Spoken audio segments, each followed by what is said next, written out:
twe turafise ingabire muri twebwe abakobwa n'abamama donc bafise ingabire y'uburongozi muri yo. Sinzi kurabona yuko no mu rugo iwanyu hariho iyo mama tahari hariho ibintu umenga birahungabanya, ahari umenga arabishize ku rutonde, ahari kandi namwe mwese muri sûr. Ni muri iyo sens yuko ndavuga niyo umukobwa mu muryango ari imfura ari iki, hari ukuntu ubona nako ko bari gato umenga ibintu kasha kwishira ku rutonde, ibintu haregeranya. Misanze ku bindongozi no gushira ibintu ku rutonde ukabitwara iyo utahura ko ari heza canke iyo bakubwiye ukwiye gushikana yarishira hamwe ari umuryango ari ikintu cyaco cyose kikaja ku rutonde. Ni kuvuga yuko imbere yuko umuntu umwigeme cyangwa umukenyezi aja muri izo nzego za leta, no kuvuga uburongozi buhera muhira.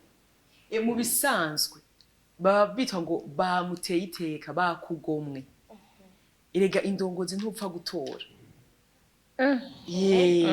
Ntupfa gutora.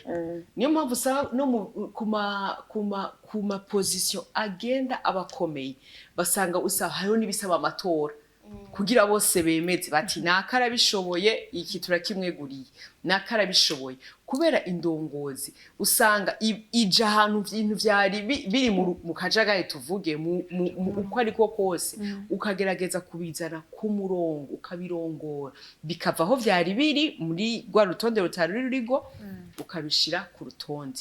Niyo mpamvu nkubwira ngo ntibapfa gutora, hari ivyo bafatirako.